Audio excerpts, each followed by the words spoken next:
Pessoal, agora nós vamos estudar o que é a faixa de interrupção e a categoria de utilização dos fusíveis, ok? Então, pessoal, os fusíveis são classificados de acordo com a faixa de interrupção, certo? Que esse fusível tem capacidade, certo? E a categoria de utilização, beleza? Tranquilo? Então, pessoal, são utilizadas letras minúsculas para a faixa de interrupção e maiúsculas para a categoria de utilização, ok? Então, além da corrente nominal que está presente no corpo do elo fusível ou no corpo fusível, né? Vão haver essas letras que caracterizam ou que classificam os fusíveis de acordo com a faixa de utilização e a categoria de utilização, certo? Pessoal, a letra G minúscula classifica os fusíveis que têm ou que são capazes de interromper todas as correntes que causam a fusão do elo fusível, até a sua capacidade nominal de interrupção. Pessoal, a capacidade nominal de interrupção é o valor de corrente máxima que aquele fusível suporta durante o procedimento de fusão, certo? Beleza? Tranquilo? Então, essa letra G aí representa o quê? Que os fusíveis são capazes de interromper todas as correntes que causam a fusão do elo fusível até esse valor de capacidade nominal de interrupção. Beleza? Então, são fusíveis de atuação em toda a faixa, certo? Então, os fusíveis do tipo G, eles são fusíveis mais gerais. Então, eles funcionam em uma faixa de corrente mais ampla, certo? É uma faixa de corrente maior do que outros fusíveis, beleza?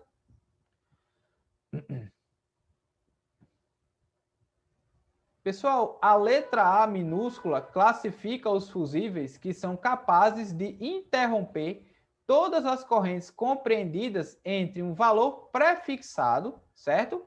Pelo fabricante, e a capacidade de corrente de interrupção nominal, certo? Então, os fusíveis do tipo G minúsculo, eles tinham a capacidade de interromper qualquer corrente que fosse acima da nominal até a capacidade nominal de interrupção em uma faixa bem ampla, certo? Já os fusíveis com letra A são fusíveis que compreendem uma faixa mais restritiva, certo? Em um valor prefixado, certo? Pelo fabricante, até a sua capacidade máxima de interrupção nominal, certo? Beleza? Tranquilo? Então, estes fusíveis são denominados fusíveis de atuação parcial, justamente devido a essa faixa limitada por um valor prefixado e a capacidade de corrente de interrupção nominal. Beleza? Ela não tem uma faixa tão ampla quanto os fusíveis do tipo G minúsculo. Ok? Beleza? Pessoal, as letras maiúsculas representam a categoria de proteção desses fusíveis, de acordo com o equipamento que se deseja proteger, certo? Então, a letra L representa um fusível adequado para a proteção de cabos e linhas elétricas, ok? Beleza? Já a letra M maiúscula é adequada, o caso o fusível é adequado para a proteção de componentes eletromecânicos, como motores elétricos, beleza? Então, L de linha, M de motores, certo? Então, a gente pode fazer essa ligação aí entre as letras e os equipamentos, tá? Só para dar uma lembrada. A letra R, pessoal, é utilizado para a proteção de dispositivos semicondutores, certo? Dispositivos semicondutores geralmente são presentes em circuitos eletrônicos, beleza? E do tipo B são utilizados para a proteção de instalações em condições mais pesadas, certo? Como, por exemplo, locais de mineração, beleza? Então, aqui era um ponto e vírgula, coloquei um parêntese, beleza? Então, essa é a classificação com relação à categoria relativa aos equipamentos que se deseja proteger, beleza? Pessoal, os fusíveis mais comuns em instalações elétricas em baixa tensão, segundo o Cotrim, são os fusíveis o quê? G minúsculo e L maiúsculo, G minúsculo e G maiúsculo. Esse G maiúsculo aqui, pessoal, representa que o fusível ele tem uma proteção mais generalista, ele tem uma categoria de proteção para equipamentos em geral, certo? Qualquer equipamento ligado à instalação elétrica, tá? Ele não tem uma especificidade, como, por exemplo, a proteção de linhas ou proteção de motores, certo? Aqui, o G minúsculo e o M maiúsculo, né? O G minúsculo, ele representa uma faixa mais ampla, uma faixa de corrente mais generalista, né? Até a sua capacidade nominal de interrupção, e os fusíveis do tipo AM maiúsculo, que tem essa característica de dar proteção de motores, mas com uma faixa parcial de corrente para proteção, certo? Os fusíveis GL ou GG, certo? São utilizados em aplicações mais gerais, atuantes em condições de sobrecarga e curto-circuito. Então, esses fusíveis eles são mais generalistas, certo? Eles têm uma ampla faixa de corrente a se proteger e também uma ampla faixa de equipamentos que deseja se proteger, certo? Beleza? Ok? Então, são caracterizados somente pela corrente nominal, certo? Então, a caracterização deles é pela corrente nominal, basicamente, e também pela sua classificação no corpo fusível, tá? E são considerados de ação retardada, ou seja, eles apresentam um atraso no seu funcionamento durante uma determinada condição específica, ok? Por exemplo, motores elétricos, por exemplo, precisam de uma corrente bem mais alta para sair da inércia que a corrente de partida, ok? Então, esses fusíveis de ação retardada, eles têm um atraso com relação a essas correntes maiores de funcionamento, certo? E aí permite que aquele equipamento com maior potência, ele possa ser partido, possa ser acionado de modo a não interromper o fluxo de corrente por esse equipamento, beleza? Então, esses fusíveis de ação retardada, eles apresentam um atraso no seu funcionamento, mais ou menos por essa razão, né? De alguns equipamentos precisarem de um tempo a mais para começarem a funcionar devido à alimentação da rede elétrica, tá? Pessoal, os fusíveis AM são responsáveis pela proteção de circuitos de motores elétricos, certo? E contra curtos-circuitos, basicamente, certo? Então, esse tipo de fusível ele é bem especificista, certo? Proteção proteção de motores, não contra motores, proteção de motores elétricos, né? Dos circuitos dos motores, e só protegem basicamente contra curtos-circuitos, certo? Nesses circuitos que alimentam estes motores, tá? São caracterizados pela corrente nominal e também por um limite inferior de sua faixa de atuação, certo? Lembra lá do slide, dos slides anteriores que a letra A minúscula representa um fusível de faixa de interrupção limitada, certo? E o seu limite inferior é dada por essa relação, K2 vezes a corrente nominal, onde K2 é um multiplicador maior do que 1, certo, pessoal? Beleza? E o limite superior desse fusível é a capacidade nominal de interrupção que ele apresenta, certo? Beleza? Este tipo de fusível, pessoal, é considerado como de ação rápida, ou seja, os fusíveis GG e GL eles têm um atraso na sua operação durante a fusão do elemento fusível. Já os fusíveis AM, eles têm uma operação muito mais rápida no momento que ocorre um curto-circuito nesses circuitos de motores, certo? Já os fusíveis G minúsculo, M maiúsculo, é um fusível responsável pela proteção também para motores elétricos, mas apresentam dois valores de corrente, certo, pessoal? Como assim, ó? O primeiro valor é o valor da sua corrente nominal IN, certo? Então, o primeiro valor representativo desse fusível é o valor da sua corrente nominal, certo? E o segundo valor, pessoal, ó, segundo valor remete à característica tempo corrente relativa a um fusível do tipo G maiúsculo, certo? Corrente essa denominada ICH e tem a relação que ICH é maior do que a corrente nominal, certo? Então, esse segundo valor, pessoal, remete a uma característica do fusível comparado a um fusível do tipo G maiúsculo, certo? Ele vai ter, por exemplo, uma corrente nominal, mas a sua característica tempo corrente é uma característica tempo corrente relativo a um fusível do tipo G maiúsculo, mais generalista, com uma corrente maior do que a sua corrente nominal, certo? Então, pessoal, a nomenclatura utilizada para definir os fusíveis G minúsculo e M maiúsculo é realizada pela indicação, ó, corrente nominal, M, né, que é a característica dele da proteção de motores, e a corrente ICH, que é uma corrente relativa à função tempo corrente de um fusível do tipo G maiúsculo, certo? Então, por exemplo, seria 16M32 amperes, que informa que o fusível tem uma corrente nominal de 16 com a característica tempo corrente de um fusível de 32 amperes do tipo G minúsculo, G maiúsculo, certo? A corrente nominal é 16, mas a sua característica tempo corrente é uma característica similar a um fusível G minúsculo, G maiúsculo, tá? Pessoal, agora nós vamos ver as faixas de tensões e correntes nominais que podem ser utilizados na aplicação de fusíveis nas instalações elétricas, ok? Então, pessoal, todo e qualquer componente elétrico apresenta suas características nominais de tensão e corrente elétrica, beleza?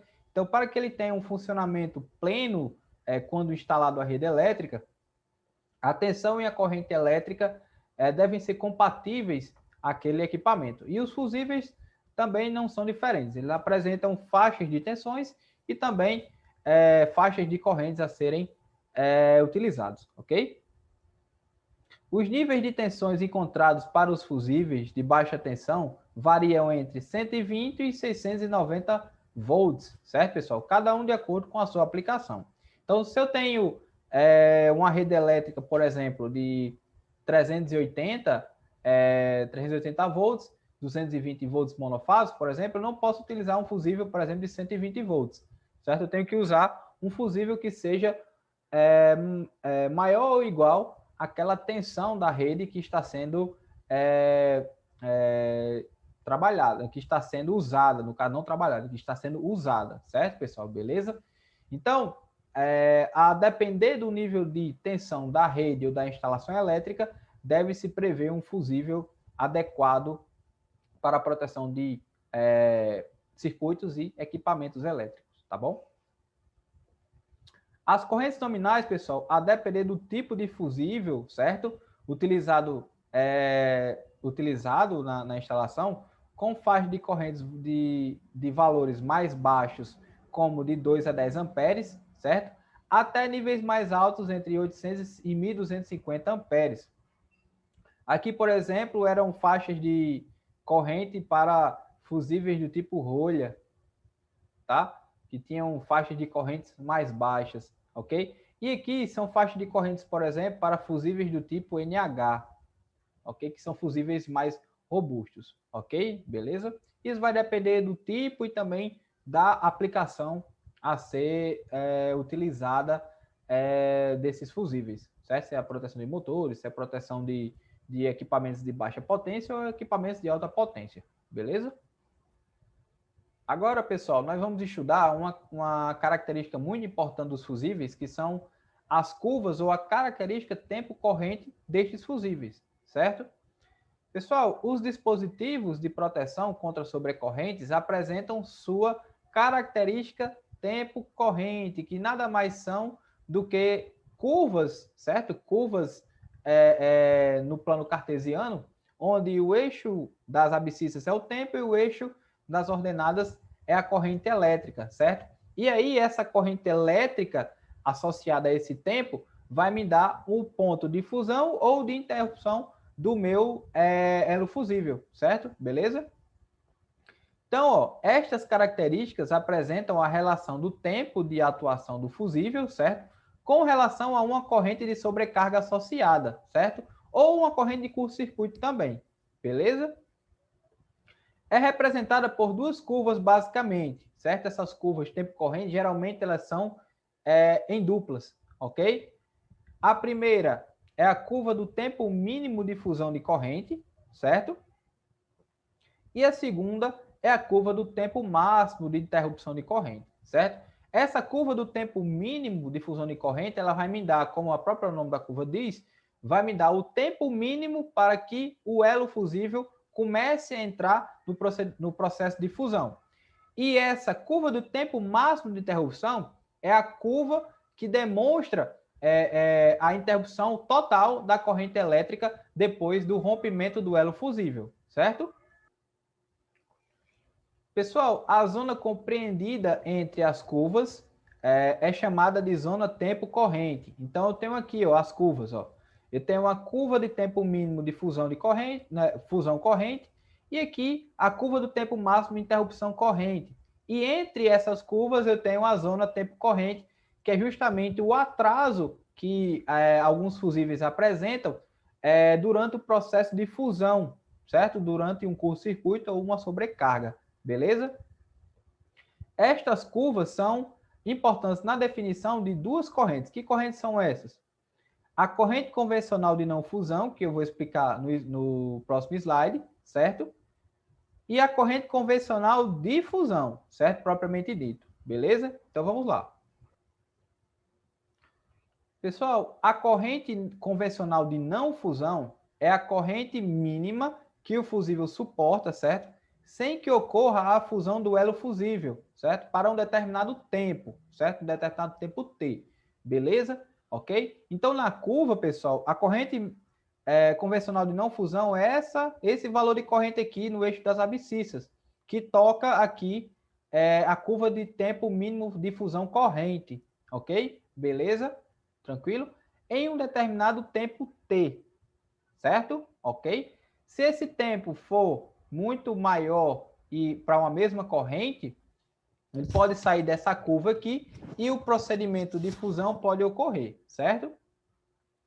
Já a corrente convencional de fusão, pessoal, é a corrente máxima suportável do fusível de modo a provocar sua atuação. Então, a corrente convencional de fusão, que toca aqui a curva do tempo máximo de interrupção corrente, certo? É a corrente máxima que vai provocar a fusão do elemento fusível, certo? Beleza? Então, pessoal, essas curvas elas são importantes para definir essas correntes e também definir o funcionamento do elo fusível em uma determinada situação, quando associada a um tempo T, certo? De um problema como uma sobrecarga ou um curto-circuito. Beleza? Tranquilo? Pessoal, só aqui reforçando, ó, como eu tinha falado antes, a zona intermediária entre as curvas é a que a gente chama de zona tempo corrente, certo? Beleza?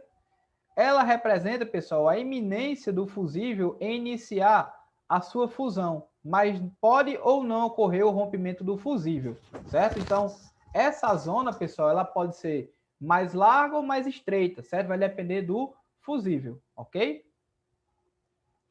Em fusíveis AM, A minúsculo e M maiúsculo, correntes intermediárias na zona tempo corrente pode provocar o rompimento do fusível desde que o tempo de atuação desta corrente seja maior que o tempo indicado na curva mínima de fusão corrente, certo, pessoal? Então, mesmo que o ponto tempo corrente daquele elo fusível do tipo AM esteja na zona tempo corrente, se esse tempo for muito prolongado, certo? Pode ocorrer sim a fusão do elemento fusível, certo? Devido a justamente o tempo a mais que a corrente elétrica circula sobre o elemento fusível, ok? Beleza? Isso ocorre, pessoal, basicamente nesses fusíveis do tipo ou da categoria AM, certo? Quando o tempo de atuação da corrente for maior dentro da zona tempo corrente, pode-se atingir um limite térmico do dispositivo de proteção. Isso ainda, pessoal, falando sobre os fusíveis do tipo AM. A gente vai ver a curva do fusível da categoria AM, a gente vai ver que ele tem um limite térmico, né? E esse limite térmico pode ser responsável também pelo rompimento do elo fusível, do elemento fusível, tá? Atingindo este limite térmico ou de suportabilidade térmica do fusível, este poderá se deteriorar, no caso o elemento fusível, rapidamente, até mesmo com valores de correntes inferiores à de não fusão do fusível, certo, pessoal? Então, esses fusíveis AM têm uma curva tempo-corrente característica diferente, por exemplo, dos fusíveis GEG e GL, que eu vou mostrar também, certo? Eles apresentam esse chamado limite térmico ou suportabilidade térmica, de modo que se o tempo for muito prolongado devido à passagem de corrente também, pode ocorrer a fusão do elemento fusível e a interrupção de corrente que circula pelo equipamento ou pelo circuito elétrico à instalação ligada, certo? Pessoal, aqui é uma curva representativa dos fusíveis, certo? Fusíveis AM. No caso, não é uma curva, são curvas, né? E os fusíveis AM, pessoal, apresentam esse limite térmico ou suportabilidade térmica, certo? A curva do tempo mínimo fusão corrente, ok? E a curva do tempo máximo de interrupção corrente. A curva do tempo mínimo de fusão corrente ela é mais curta do que a curva do tempo máximo de interrupção corrente. Então, vamos imaginar o seguinte para ordenado. Ó. Aqui no eixo das ordenadas eu tenho o tempo em segundos, tá? E aqui no eixo das abscissas eu tenho multiplicadores que vão multiplicar a corrente nominal, certo?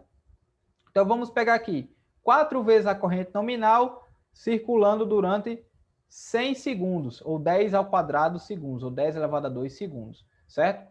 Aqui, esse ponto aqui, pessoal, está sobre o limite térmico do fusível AM. Então, por ter um tempo muito prolongado da circulação de corrente e atingir esse limite térmico aqui, o fusível ele vai entrar em processo de fusão, romper e extinguir a corrente elétrica circulante pelo circuito ou pelo equipamento ligado a este fusível, certo? Beleza? Mas esse par ordenado aqui, por exemplo, ó, de 4 vezes a corrente nominal com um tempo de 4 segundos, por exemplo, não permite ao elo fusível entrar no seu procedimento de fusão. Por quê? Porque está abaixo da curva de tempo mínimo de fusão corrente, certo? Mas, se eu aumentar essa corrente aqui para 10, elevado a 1, no caso, o multiplicador de 10 vezes a corrente nominal, está sobre, no caso, está além da curva de máximo, do tempo máximo de interrupção corrente. Então, aqui, o elo fusível, ele começará a entrar no procedimento de fusão, no processo de fusão, e interromper a corrente elétrica que está circulando pelo equipamento ou pelo circuito elétrico associado a esse fusível. Então, essa característica aqui, pessoal, por ter 3 regiões, são características de um fusível do tipo da categoria AM, certo? Então, eles podem provocar a fusão do elemento fusível mesmo com a corrente elétrica abaixo da curva de tempo mínimo de fusão corrente. Beleza? Tranquilo? Pessoal, aqui ó, um pouco diferente da curva dos fusíveis AM, aqui são curvas de fusíveis GL ou GG, certo? Eles apresentam ó, as zonas tempo corrente bem definidas. Ó, e cada zona tempo corrente dessa representa um elo fusível com corrente nominal diferente, beleza? Tranquilo?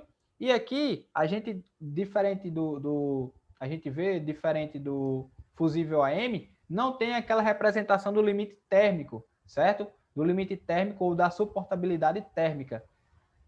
Nós temos somente as curvas do tempo mínimo de fusão corrente e do tempo máximo de interrupção corrente para cada corrente nominal do elo fusível. Beleza? Tranquilo? Então, aqui, pessoal, nós devemos prever a corrente, né, o multiplicador da corrente nominal que deverá ser presumida a circular no circuito elétrico e estimar o tempo para o funcionamento do elo fusível, certo? Para que ele rompa ou para que ele permaneça sem a fusão e continue permitindo a passagem de corrente elétrica pelo circuito, ok? Beleza? E isso daí, pessoal, a gente vai ver nas próximas aulas, quando a gente estiver vendo o dimensionamento de juntores e fusíveis, certo? Que a gente vai utilizar essas curvas, certo? Tempo corrente, para definir qual é o melhor fusível, o fusível mais adequado para aquela instalação ou para aquele equipamento. Beleza? Tranquilo? Pessoal, uma outra característica que os fusíveis apresentam são as suas características de corte, ou a sua curva característica de corte, certo? Ou curvas características de corte, certo? Além das curvas tempo corrente, pessoal, a atuação dos fusíveis pode ser entendida de acordo com a sua característica de corte. A gente vai ver mais adiante que são curvas que determinam a limitação das correntes de curto-circuito, certo? Que podem estar presentes em um determinado circuito elétrico, ok? Esta característica é definida em condições nominais de tensão, frequência e fator de potência de curto-circuito, certo? Possibilitando obter para um fusível, certo? Um fusível escolhido, o valor de crista da corrente presumida, certo? Ou corrente de curto-circuito presumida, certo? E a corrente de corte associada a este fusível, beleza? Que vai limitar esse valor de crista aí da corrente de curto-circuito presumida, ok? Galera, a curva característica de corte representa ou remonta o cruzamento entre a corrente elétrica de falta presumida ou a corrente de curto-circuito presumida, certo? Também pode ter esse nome, ok? E a corrente de corte associada do fusível que será utilizado ou que está sendo utilizado na instalação para proteger o equipamento ou aquele circuito em questão, certo? Então, a curva característica, pessoal, mostra o seguinte. O eixo das ordenadas vai me dar a corrente de corte, certo? Que irá limitar, corrente de corte, que irá limitar a corrente de curto-circuito. O eixo das abscissas vai me dar a corrente de curto-circuito presumida, IK, certo? E aqui, pessoal, eu tenho a curva do valor de crista máximo presumido, certo? Ou seja, aquele valor máximo que a gente viu lá naquele quadro. Ó. Esse valor aqui, ó, maior valor de crista presumido durante o curto-circuito naquele circuito ou naquele equipamento em questão, certo? E essas outras curvas aqui são as curvas de corrente de curto-circuito presumida com relação às curvas às correntes de corte, né? De cada um dos elos fusíveis com relação às suas correntes nominais. Beleza? Tranquilo? Então, pessoal, conhecida a corrente de curto-circuito presumida, obtém-se os valores de crista presumida ou os valores de corrente de curto-circuito de crista presumida, né, que é traçada aqui essa reta, certo? E os valores de corte, no caso, os valores de corrente de corte, que irão limitar a corrente de curto-circuito que irá passar pelo fusível. Beleza? Tranquilo? Pessoal, a corrente de curto-circuito IK é a corrente de curto-circuito assimétrica presumida para um determinado ponto do circuito, certo? Então, essa corrente IK vai me dar essa curva aqui, no caso, essa reta aqui, que é o valor de crista máxima da corrente de curto-circuito presumida, ok? Beleza? Então, o valor de crista para esta corrente pode ser calculada por um multiplicador e a corrente de curto-circuito presumida é igual a, no caso, o valor de crista, né? Então, a corrente de curto-circuito presumida em termos de valores de crista é igual a lambda, que é o multiplicador, vezes raiz de 2, vezes a corrente de curto-circuito presumida, certo? E aí, eu vou ter aqui, essa curva aqui para diferentes valores de corrente de curto-circuito presumida dependendo do ponto de instalação do ponto da instalação de onde ocorreu o curto-circuito, beleza? Pessoal, o multiplicador lambda é determinado por fabricantes de fusíveis com relação à razão X sobre R, ou seja, da reatância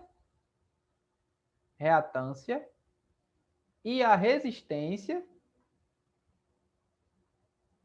no ponto de falta, certo? Ou no ponto de curto-circuito, certo? Em determinadas situações de curto-circuito, são considerados os fatores de potência de curto-circuito em um ponto próximo ao transformador, certo? Que alimenta a baixa tensão, com o fator de potência em torno de 0,1 e 0,15, certo? Então, pode ser analisada essa corrente de crista nesse ponto da instalação muito próximo ao transformador com relação ao fator de potência entre 0,1 e 0,15, certo?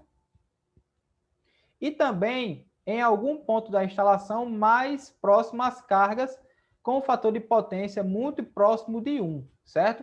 Então, o ponto de instalação mais próximo do transformador vai me dar a curva característica do maior valor de crista, certo? Que é essa curva aqui, ó, certo? Então, essa curva aqui vai ser determinada para o fator de potência de curto-circuito próximo ao transformador, ao trafo, certo? Próximo ao trafo. Já essas daqui são as correntes de curto-circuito próximas às cargas, certo? As cargas, tá bom? Beleza? Tranquilo? Ok? E próximas às cargas, considera-se que o fator de potência de curto-circuito seja próxima de 1, certo? Então, pessoal, a relação X sobre R é determinada pelo fator de potência de curto-circuito da seguinte forma. Então, a relação X sobre R vai ser o quê? A tangente, né, do arco cosseno, certo? Do fator de potência de curto-circuito. E esse valor X sobre R vai me dar um valor de um multiplicador, certo? Que eu vou multiplicar com a corrente de curto-circuito presumida e aí eu vou determinar o valor de crista por aquela relação, ó, lambda raiz de 2 vezes o valor da corrente de curto-circuito presumida é igual ao valor de crista, tá? Beleza? Então, para cada valor de x sobre r, certo? Para cada relação x sobre r, existe um lambda associado, certo? Representando a parcela CC do curto-circuito assimétrico da instalação. Então, como eu expliquei, o curto-circuito assimétrico, ele tem essa forma aqui, ó. E essa parte aqui, que a gente chama de região assimétrica, é uma parcela que a gente chama de parcela CC, ou parcela de corrente contínua da corrente de curto-circuito, assimétrica, tá bom? Beleza? E para cada x sobre r desse, eu vou ter um lambda multiplicador diferente, certo? Beleza? Pessoal, o valor de crista é o maior valor de corrente na amplitude máxima do sinal, certo? Da corrente de curto-circuito assimétrica, certo? Então, a gente já viu isso nos slides anteriores. É o maior valor de pico da corrente de curto-circuito, certo? Beleza? Então, eu tenho aqui, ó, e ela é representada por essa curva aqui, ó, valor de crista máxima da corrente presumida, ok? Desta forma, pessoal, o valor de corrente de maior crista acontece mais próximo do transformador, certo? E estima-se que seja em torno de 2,5 vezes maior do que a corrente de curto-circuito presumida para um fator de potência de 0,15, certo? Então, o maior valor de crista em uma instalação de baixa tensão é em um ponto de falta muito próximo do transformador, certo? Beleza? Galera, as demais retas abaixo do maior valor de crista representam as correntes de curto-circuito presumidas com relação às correntes nominais dos fusíveis, certo? Então, eu tenho aqui novamente, ó, só explicando novamente, essa reta aqui representa o maior valor de crista que pode ser encontrado na instalação, certo? E aqui são as correntes de curto-circuito presumidas, certo? Em relação às correntes de corte, né, que irão limitar essa corrente de curto-circuito, para cada corrente nominal dos fusíveis, ok? Então, pessoal, assim o fusível deve romper com uma determinada corrente, certo? De corte, a não alcançar o valor de crista de acordo com a curva da sua respectiva corrente nominal. Então, eu vou ter aqui um valor de uma corrente de curto-circuito presumida e para uma determinada corrente nominal de um fusível, eu vou ter uma corrente de corte. E essa corrente aqui, de corte, ela deve ser menor do que a corrente de curto-circuito no valor de crista da instalação, certo? Beleza? Assim, o elo fusível irá se romper mais rapidamente, protegendo melhor os circuitos e os equipamentos à instalação que estão ligadas à instalação. Beleza? Tranquilo? Então, pessoal, aqui são curvas características com relação à característica de corte de fusíveis que variam de 4 a 100 amperes. Se eu não me engano aqui, pelo que eu tirei do livro do Cotrim, são curvas características de fusíveis do tipo GL e GG, certo? Aqui eu tenho uma relação de 2,5 vezes a corrente de curto-circuito presumida, certo? Como o valor de crista.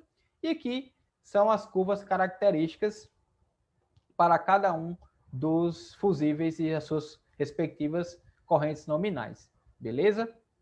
E aí, quando eu tenho a minha corrente de curto-circuito presumida, ao traçar com a curva do fusível, eu vou ter aqui a corrente de corte que irá limitar a corrente de curto-circuito que circula pelo circuito ou pela instalação elétrica, tá?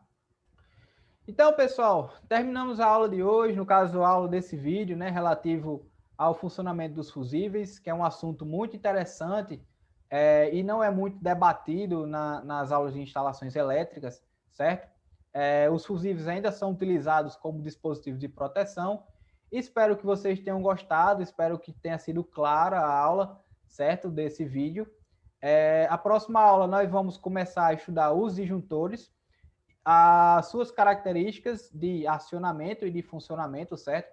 Também vamos estudar as curvas de tempo corrente dos disjuntores, a classificação dos disjuntores em B, C e D, e como eles são aplicáveis às instalações elétricas e também a determinados equipamentos elétricos. E vamos ver que o disjuntor ele tem dois comportamentos, o comportamento térmico e o comportamento magnético, certo? Então, pessoal, por hoje é só. Espero que tenham aproveitado. Eu estou demorando um pouco a fazer as aulas no canal, porque eu estou um pouco ocupado, tanto estudando de vez em quando, como também elaborando novas aulas, e também com relação ao meu trabalho.